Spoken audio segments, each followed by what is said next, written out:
شہد بڑا میٹھا ہوتا ہے. عرب کے اندر ایک درخت پایا جاتا تھا، ایلوا اس کو کہتے تھے. اس طرح ہمارے ہاں نیم نہیں ہوتی، کڑوا ترین اس کا ذائقہ ہوتا ہے، اور آپ کچھ دیر اس کو پانی میں ڈال دیں تو پانی بھی سارا کڑوا ہو جاتا ہے، چونکہ اس کے خمیر میں رب کریم نے کرواہٹ رکھی ہے، اور حکمت ہے، اس کرواہٹ کا بھی اپنی جگہ فائدہ ہے. لیکن حضور سید عالم صلی اللہ علیہ وسلم نے نا ایک مثال بیان فرمائی، اور وہ بڑی سمجھنے کی ہے. حضور مثالیں دیتے تھے تو کمال ہو جاتی تھی، بڑے سے بڑا ان پڑھ بندہ بھی اس کی روح تک بات اتر جاتی تھی. کریم محبوب علیہ السلام فرمانے لگے کہ اگر ایلوا درخت کے کچھ ٹکڑے شہد میں ڈال دیے جائیں نا تو شہد سے زیادہ میٹھی چیز کوئی نہیں ہوتی. تو حضور فرماتے ہیں کہ وہ ایلوا کا درخت جو ہے وہ شہد کو بھی بگاڑ دیتا ہے، اس میں کرواہٹ پیدا کر دیتا ہے. حالانکہ وہ بڑا میٹھا تھا، اپنی جگہ اس کی مٹھاس میں کوئی کسی قسم کی کمی نہیں تھی، لیکن وہ ایلوا کے درخت نے اسے بگاڑ دیا. اللہ کے محبوب فرماتے ہیں جس طرح ایلوا کا درخت شہد کو تباہ کر دیتا ہے نا، اس طرح حسد آدمی کے ایمان کو تباہ کر دیتا ہے. ایمان بڑی میٹھی چیز ہے، بڑی حسین چیز ہے، لیکن جب حسد آ گیا نا، حسد ہے کیا؟ حسد بندوں سے نہیں ہوتا، یہ سمجھ لیں. حسد کا مطلب، حسد کی لغوی تعریف یہ ہے کہ یہ سمجھ لینا کہ یا اللہ اسے نہیں دینا چاہیے تھا، مجھے دینا چاہیے تھا، یہ تعریف ہے. تو حسد ہوتا کس سے؟ حسد دراصل بندے پہ نہیں کیا جاتا. حسد کا معنی یہ ہے کہ آپ اللہ کی تقسیم پر اعتراض کر رہے ہیں. آپ کا کہنا یہ ہے کہ یا اللہ یہ تقسیم ٹھیک نہیں ہوئی، معاذ اللہ یہ ادھر چلا گیا، یہ تو ادھر آنے والی چیز تھی. تو یہ آپ نے ڈائریکٹ جو مقابلہ شروع کیا، معاذ اللہ یہ تو آپ نے اللہ کی تقسیم کے ساتھ شروع کر دی. تو پھر دل میں بگاڑ آتا ہے، پھر انسان ٹوٹ پھوٹ کا شکار ہوتا ہے، پھر وہ کمزور پڑ جاتا ہے، پھر وہ ایسی باتیں کرتا ہے جو اس کے منصب کے مطابق نہیں ہوتی، کچی بات کرتا ہے، کمزور بات. اللہ بہتر جانتے ہیں کون سی چیز اس نے کہاں رکھنی ہے. رب کی حکمت پر اور اس کی دی ہوئی توفیق پر راضی رہنا ایمان کا تقاضا ہے. لیکن ہمیں تو چاہیے تقسیم اپنی مرضی کی، ادھر کیوں چلا گیا، ادھر آنا چاہیے تھا. بھئی آپ کو یہ کس نے حق دیا ہے؟ مالک نے جو چاہا جب چاہا جہاں چاہا اپنے فضل سے عطا فرمایا. حسد، اور پھر اس کے اگر کوئی حسد نہیں کرتا تو لالچ شروع کر دیتا ہے. وہ کہتا ہے کہ یہ جو اس کا مال ہے اس میں میرا بھی حق تھا، یہ تو مجھے ملنا چاہیے تھا. آپ یقین کریں کہ بندے بندوں سے کم پیار کرتے ہیں، جیبوں سے زیادہ پیار کرتے ہیں. اس بندے کو تو کوئی نقصان نہیں جس کے ساتھ آپ نے تعلق رکھا ہوا ہے جیب کا، لیکن آپ بڑے کمزور ہو گئے. آپ جب لالچ کر لیا، نفسانیت میں آ گئے تو آپ کمزور پڑ گئے. آپ نے مطلب کیا، آپ کا کیا خیال تھا کہ رب کی بارگاہ سے کوئی کم ملنے والا تھا جو بندوں پہ اتنی توجہ کر لی؟ حضرت بہلول دانا رحمۃ اللہ علیہ نے کیا خوبصورت انداز ہے. رب کریم کے بندوں کی باتیں اللہ کے لشکروں میں سے لشکر. کیا سوچ تھی، کیا نظریہ تھا، کیوں یہ لوگ اتنے مضبوط تھے، فکری طور پر مضبوط تھے، فکری طور پر.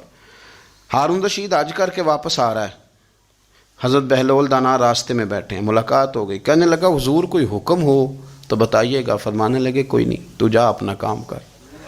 بادشاہ ہے، یا کسی کو کارڈ مل جائے تو وہ لوگوں کو دکھاتا پھرتا ہے، وزیر صاحب نے خود دیا ہے. بادشاہ وقت خود کہہ رہا حضرت کوئی حکم ہو تو. فرمایا نہیں، اللہ خیر کرے گا. تو کہنے لگا حضور میں نے سنا ہے آپ مقروض ہیں، تو بتا ہی دیتے. تو آپ مسکرا کے فرمانے لگے تیرا کیا خیال ہے بھلا؟ کہنے لگے حضور کس بابت؟ فرمانے لگے تیرا کیا خیال ہے کہ اللہ ہارون رشید کو دے گا اور بہلول دانا کو بھول جائے گا؟ تیرا کیا خیال ہے؟ رب کریم ہارون رشید کو تو دیتا جائے گا اور بہلول دانا کو بھول جائے گا؟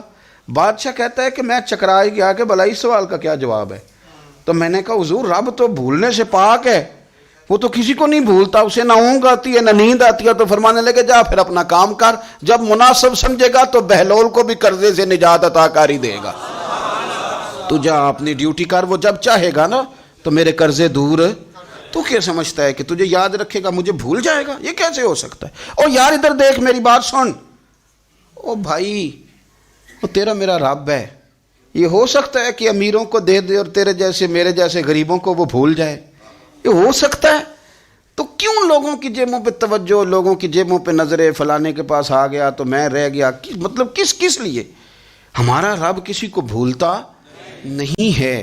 کسی شخص کو وہ میرا مالک اپنے فضل سے نظر انداز نہیں کرتا، وہ سب کو نوازتا ہے، لیکن اس کی حکمت کے تقاضوں کا انتظار کرنا مسلمان کی شان ہے۔ کبھی کسی حسد میں کبھی کرنا ہو تو رشک کریں، مزہ آئے گا۔ اور یہ رشک کرنے کا رشک کا معنی کیا ہے؟ حسد کا معنی ہے یا اللہ اسے نہیں دینا چاہیے تھا، مجھے دینا چاہیے تھا، اور رشک کا معنی یا اللہ تو نے دیا ہے، کیا بات ہے، اسے دیا تو کیا بات، اگر تو نے دیا تو مالک جچا بھی ہے، اگر تو نے دیا ہے تو نظر بھی آیا ہے، اگر تو نے دیا ہے تو پھر کیا بات ہے، کمال ہو گئی، وہ نظر آ رہا ہے، اور یا اللہ اسے دیا ہے تو میں بھی تیرا بندہ ہوں، اسے بھی اور دے اور مجھے بھی عطا فرما۔ یہ رشک ہے۔ رشک کا حضور نے حکم دیا ہے، نبی پاک نے رشک کا۔ ہمارا یہ مسئلہ ہے کہ ہم جو کرنے والا کام ہے وہ نہیں کرتے، رشک کریں۔ بخاری مسلم میں حدیث ہے، نبی پاک صلی اللہ علیہ وسلم نے فرمایا 2 بندوں پر رشک کرو۔ کہو کیا بات، رشک کرو 2 بندوں۔ یا رسول اللہ کون کون سے؟ فرمایا ایک وہ مالدار جسے اللہ دولت دے اور وہ صبح بھی رب کے رستے میں خیرات کرے اور شام بھی رب کے رستے میں خیرات کرے، یہ قابل رشک ہے۔ کہو تیری کیا بات ہے بھائی، کیا تجھے اللہ نے نوازا ہے، اور اس پر رشک کرو، کو یا اللہ اسے اور دے تاکہ یہ تیرے بندوں پہ اور اثار کرے اور تیرے بندوں پہ سخاوت کرے، اور اللہ اس کے فعل تصدق ہمیں بھی عطا فرما۔ اور حضور فرماتے ہیں ایک مالدار پر جو صبح و شام سخاوت کرے، اور ایک اس عالم پر جسے اللہ قرآن کا علم دے، وہ صبح بھی لوگوں کو قرآن مجید کے ترجمے تفسیریں قرآن کے درس سکھائے اور شام بھی لوگوں کو قرآن مجید کے درس عطا فرمائے۔ اس پر رشک کرو، کہو کیا بات ہے یار تیری، تجھے اللہ نے کتنا نوازا۔ قابل رشک لوگوں پر رشک کرو، ان کی تعریف کرو، ان کے لیے اچھے کلمات ادا کرو۔ معاشرے میں حسد پرموٹ ہوا ہے، اگر کبھی رشک پرموٹ ہوتا تو عزتیں بڑھ جاتی، محبتیں بڑھ جاتی، خلوص میں اضافہ ہوتا، لوگ ایک دوسرے کے قریب آتے۔ ہم نے کسی فضیلت والے کی فضیلت کو تسلیم کرنے سے انکار کر دیا، ہم نے کسی بڑائی والے کی بڑائی کو تسلیم کرنے سے انکار کر دیا، ہم نے حسد کیا، ہم نے لالچ کیا، ہم حریص ہوئے۔ اس کا نقصان یہ ہوا کہ لوگ ایک دوسرے کے پاس رہتے ہوئے پاس نہیں رہتے، ایک دوسرے کے ساتھ وقت گزار رہے ہوتے ہیں لیکن ان کے بارے میں رویے ان کے سخت ہوتے ہیں، لب و لہجہ تلخ ہوتا ہے، جب وہ کسی کے بارے میں بے لاگ تبصرہ پوچھا جائے تو غلط باتیں کریں۔ رشک کریں، دیکھیں حضرت ابو بکر صدیق رضی اللہ، حضرت عمر فاروق رضی اللہ، ساری زندگی دوڑ لگی رہی۔ حضرت عمر کہتے میں نے ساری زندگی دوڑ لگائی ہے کہ ابو بکر سے آگے گزر گئے، لیکن یہ دوڑ حسد والی نہیں، یہ رشک والی۔ فرماتے میرا دل کرتا تھا کہ میں نیکیوں میں ابو بکر سے آگے گزر جاؤں، حضور کے عشق میں ابو بکر سے آگے گزر جاؤں، نبی پاک علیہ السلام کی اولاد کی محبت میں ابو بکر سے آگے گزر جاؤں، میں خیر کے کاموں میں آگے گزروں۔ کہتے میرا ساری زندگی رشک کا رشتہ رہا۔ یہ رشتہ شاندار ہے، اس پر عمل کریں، اس پر توجہ کریں، بجائے اس کے کہ یہ کہنا کہ استاد جی کا فلانے سے زیادہ پیار ہے۔ پیار کی وجوہات تلاش کر، مرشد فلانے پہ نظر رکھتے ہیں تو میرے بھائی وہ نوٹوں کی وجہ سے نظر نہیں رکھتے، تو وجہ تو تلاش کرنا، وجہ کیا ہے، تو اپنے آپ کو اس طرح کا بنا، تو اس طرح کی کیفیات پیدا کر اپنے اندر۔ ہم کیا کرتے ہیں کہ رشک کرنے کی بجائے حسد کرتے ہیں۔ حسد نہیں کریں، اپنے آپ کو سنواریں، وہ رشک کی وجہ سے آپ سنوار سکتے ہیں۔ نبی پاک علیہ السلام کی پیاری زوجہ ام المومنین سیدہ عائشہ صدیقہ، بڑی شان ہے اس خاتون کی، بڑی عظمت ہے ان راہوں کے صدقے جن رستوں سے سیدہ پاک کی سواریاں گزرا کرتی ہیں۔ کیا درجہ اللہ نے دیا ہے سیدہ عائشہ صدیقہ کو، کہتی ہیں حضور کا وصال میری گود میں ہوا ہے۔ اور مولا علی شیر خدا فرماتے ہیں میں نے حضور کو سب سے زیادہ عائشہ صدیقہ سے پیار کرتے ہوئے دیکھا، اور عائشہ صدیقہ رضی اللہ تعالیٰ عنہ فرماتی ہیں میں نے حضور کو سب سے زیادہ فاطمہ الزہرا سے پیار کرتے دیکھا۔ یہ الگ ماحول ہے ان کا آپس میں۔ تو حضرت عائشہ صدیقہ اتنا بڑا مقام، لیکن وہ فرماتی ہیں میں نے ساری زندگی سیدہ خدیجۃ الکبریٰ پہ رشک کیا۔ میں نے کہا کیا بات تھی اس خاتون کی جو وصال کر گئیں، لیکن شاید کو دن خالی جاتا ہو کہ مدینے والے ان کی وفاؤں کا ذکر نہ کرتے، شاید کوئی خالی دن جاتا کہتی ہے میں نے اتنا قابل رشک ماحول نہیں دیکھا. ایک دن حضور گھر میں گوشت لائے اور مجھ سے فرمایا عائشہ گوشت پکاؤ. تو میں اسے صاف کرنے لگی تو حضور فرمانے لگے شوربہ ذرا زیادہ کرنا. تو میں نے عرض کی حضور کیا کچھ مہمان آئیں گے گھر میں؟ تو فرمایا نہیں عائشہ، مدینہ منورہ میں نا مجھے پتہ چلا ہے خدیجۃ الکبریٰ کی کچھ سہیلیاں آئی ہیں، تو شوربہ بنا، میں انہیں پہنچاؤں گا، خدیجہ کی سہیلیوں کو شوربہ زیادہ پکا ذرا. تو حضرت عائشہ صدیقہ کہتی ہے میں نے بڑے نرم لب و لہجے میں بڑی بنا سوار کے مسجع مکفہ چن کے جملے بات کی. میں نے عرض کی حضور سنا ہے وہ آپ سے 15 سال عمر میں بڑی تھیں، نکاح بھی پہلے ہو چکا تھا، اور بتاتے ہیں لوگ کہ بظاہر کوئی حسن و جمال بھی اس ماحول کا نہیں تھا. حضور اللہ نے آپ کو جوان اور خوبصورت بیویاں دی ہیں، پر میں جب بھی سنتی ہوں جناب خدیجہ کا ذکر ہی سنتی ہوں. میں نے رشک کے انداز میں کہا. کہتی میں بات کہہ کے خاموش ہو گئی، اور جب میں نے نظر اٹھا کے دیکھا تو حضور کی آنکھوں میں آنسو. نبی پاک صلی اللہ علیہ وسلم کا یہ انداز دیکھا تو میں نے کہا حضور میں رب رسول کی بارگاہ میں توبہ کرتے ہیں، اب تو رو دیے. تو حضور فرمانے لگے عائشہ یہاں جو بھی آیا ہے نا وہ سکھوں اور آسانیوں کے دنوں میں آیا ہے، اور خدیجہ میری ان دنوں کی ساتھی تھی جو میرے تکلیف کے دن تھے، میری آزمائشوں کی، میری پریشانیوں کی میری ساتھی تھی. جب لوگ مجھے تکلیف دیتے تھے میں گھر جاتا تھا تو مجھے کہتی تھی حضور آپ تو صلہ رحمی کرتے ہیں، غریبوں کا بوجھ اٹھاتے ہیں، آپ تو لوگوں کے ساتھ محبت سے پیش آتے ہیں، حضور آپ پریشان نہ ہوں، آپ کا رب آپ کو ہمیشہ عزتیں ہی عطا فرمائے گا. فرمایا وہ میری تکلیفوں کی اسے کیسے؟ میرے بھائی رشک کیا لوگوں نے ایک دوسرے پر، حسد نہیں کیا. ہم تو نا جی اپنی مرضی کے فیصلے کرتے کرتے پیچھے رہ گئے. ہم نے لوگوں کو پیچھے کرنے کا سوچا تھا لیکن ہم سب سے پیچھے رہ گئے. ہم نے سیاست اور سازش کی تھی کہ کچھ لوگوں کے دلوں پہ پیر رکھ کے میں اپنا قد اونچا کروں گا، کچھ کے سینوں پہ پیر رکھ کے، لیکن ایسا نہیں ہوتا، یہ ہوتا نہیں. آپ کسی کی جگہ نہیں لے سکتے اس لیے کہ رب نے سب کی جگہ اپنی اپنی بنائی ہوئی، سب کی جگہ. ہاں ایسا ضرور ہوتا ہے کہ کئی دفعہ نا ہم اپنے مقام کو گرا لیتے ہیں. وہ کسی نے کہا تھا کہ ایسا نہیں کہ تیری جگہ کوئی اور آ گیا، لیکن تیرا مقام بھی اب تیرا نہیں رہا. ہوتا یہ ہے کہ ہم نہ گرا لیتے ہیں اپنے آپ کو. اگر ہم رشک کا ماحول پیدا کریں، رشک کا، اور ہم کہیں کہ کیا بات ہے میں بھی سفر کروں گا، اس جانب جاؤں گا، بجائے یہ کہنا کہ فلاں آدمی بڑا آگے نکل گیا ہے، یہ کر کے نکل گیا ہے، وہ کر کے نکل گیا ہے، یہ کہنا کہ یار میں بھی رب کریم کی اس مدد کو تلاش کرتا ہوں جس کی برکت سے اللہ نے اس پر فضل فرمایا ہے. امام غزالی فرماتے ہیں 3 لوگوں میں حسد زیادہ ہوتا ہے، بغض زیادہ پیدا کر لیتے ہیں. اب چونکہ مضمون ہے تو ساری بات کھل کے ہی کرنی پڑے گی نا. فرماتے ہیں 3 لوگوں میں حسد، بڑے عہدے والوں میں حسد زیادہ ہوتا ہے. یعنی صوبائی وزیر کہتا ہے کہ حق میرا ویسے وفاقی وزیر کا تھا، اور وفاقی وزیر کہتا ہے کہ جتنا میرا تجربہ ہے نا مجھے بنایا وزیر اعظم ہی جاتا تو بات ٹھیک تھی. حسد زیادہ، بڑے عہدوں والوں میں حسد.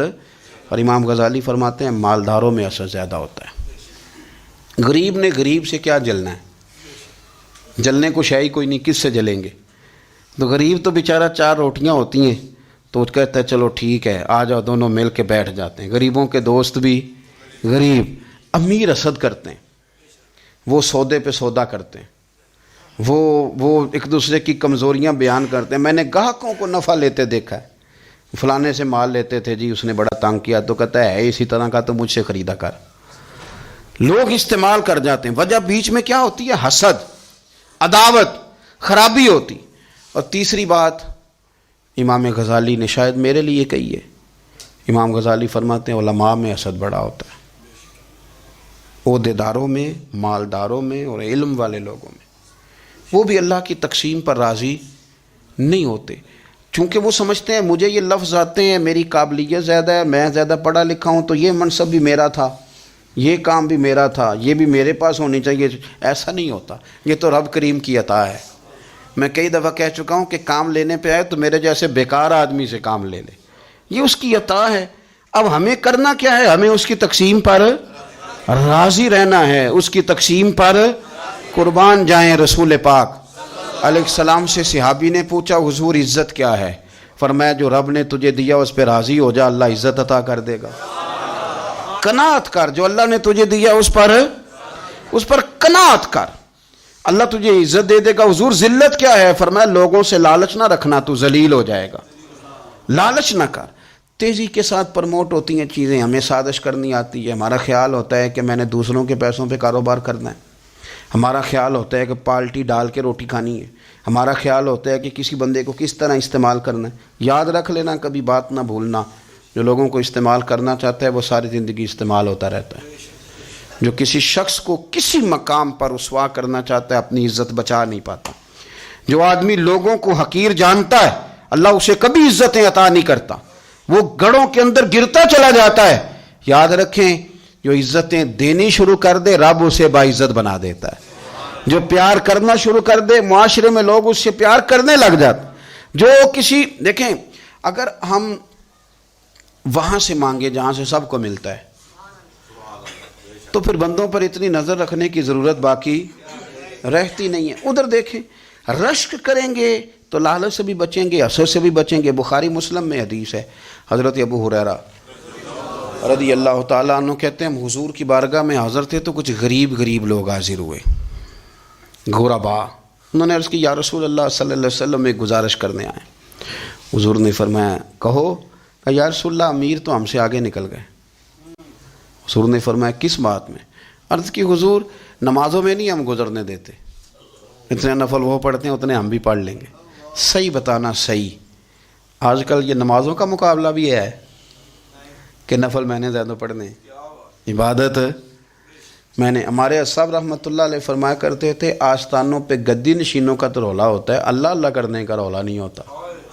یہ تو شور ہوتا ہے کہ سجادہ میں ہوں سجادہ، اور سب نے کوئی نہ کوئی کہانی سنائی ہوتی، کہتے نہیں ابا جی مجھے کہہ گئے تھے کان میں، دوسرا کہتا نہیں مجھے لکھ کے دے گئے تھے، تیسرا کہتا تمہیں تو پتہ ہی نہیں، تم تھے ہی نہیں، عمرے پہ تو میرے ساتھ گئے تھے، جو میرے ساتھ ان کا معاہدہ ہوا وہ خانہ کعبہ میں ہوا ہے، لہذا میرا پہلا نمبر ہے۔ سب کے پاس کوئی نہ کوئی معاملہ ہوتا ہے، یہ سارے کام کوئی ضروری نہیں۔ ضروری کیا ہے کہ وہ جو کہتے تھے کرو، جس نے سب سے زیادہ کر کے دکھایا وہ زیادہ جانشین ہے، وہ زیادہ جانشین ہے جس نے زیادہ کر کے دکھایا۔ معاملہ تو یہ ہے کہ اس رستے پہ کس نے چلنا ہے۔ لوگ تو سجادہ نشینی سے بھاگا کرتے تھے، بھاگتے تھے۔ حضرت ابو بکر صدیق رضی اللہ تعالیٰ عنہ کا وصال ظاہری ہوا تو حضرت عمر خلیفہ بنے، تیسرا دن تک خلیفہ بنے ہوئے، 2-3 چھوٹی چھوٹی بچیاں آ گئیں، چاچا جان آپ خلیفہ بنے؟ فرمایا ہاں۔ چلو پھر عصر کے بعد ابو بکر ہمارے گھر جاتے تھے۔ فرمایا پتر تمہارے گھر کیا ہے؟ کہنے لگی ہم یتیم ہیں، ہمارا بھائی کوئی نہیں۔ ابو بکر روز عصر کے بعد آتے تھے، ہماری بکریوں کا دودھ دھو کے ہمیں دے جاتے تھے، کچھ بیچ کے گزارا کر لیتی تھیں، کچھ پی لیتی تھیں۔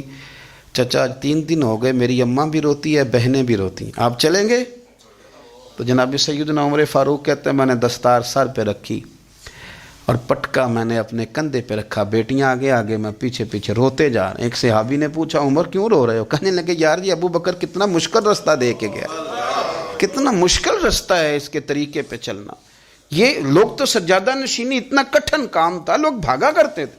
شوق آ گیا، اب رسول کریم علیہ السلام کے حضور ناز حاضر ہو کے عرض کی حضور امیر آگے گزر گئے، نمازوں میں نہیں ہم گزرنے دیتے، ہم ان سے زیادہ پڑھیں گے، نفلوں میں نہیں گزرنے دیتے، زیادہ پڑھیں گے۔ یا رسول اللہ صلی اللہ تعالی علیہ وسلم ہم انہیں نہ تلاوت قرآن پاک میں نہیں آگے گزرنے دیں گے، وہ ہم زیادہ پڑھیں گے، لیکن حضور وہ مالدار ہیں، غلام آزاد کرتے ہیں، صدقات کرتے ہیں، خیرات، اس کا ہم کیا کریں؟ حضرت سیدنا ابو ہریرہ فرماتے ہیں کہ جواب تو حضور نے بعد میں دینا تھا، پر جب ان کا سوال ختم ہوا تو میں نے حضور کا چہرہ نور دیکھا تو رسول پاک کا چہرہ خوشی سے کھلتا ہوا مجھے نظر آیا۔ گویا یہ جو رشک ہے نا کہ نیکی میں آگے گزرنا، یہ حضور کو اتنا پسند آیا کہ ان کے سوال سے حضور بڑے راضی ہوئے۔ کریم فرمانے لگے، حضور فرمانے لگے میں تمہیں ایک وظیفہ بتاتا ہوں، تم وہ پڑھو، امیر جتنی بھی نیکیاں کریں گے نا اللہ تمہیں ان کے برابر ثواب دے دے گا، لے لو نسخہ، یہ کرو کام۔ یا رسول اللہ بتائیں؟ فرمایا رات کو نا 33 بار سبحان اللہ پڑھا کرو، 33 بار الحمدللہ پڑھا کرو، 34 بار اللہ اکبر پڑھا کرو۔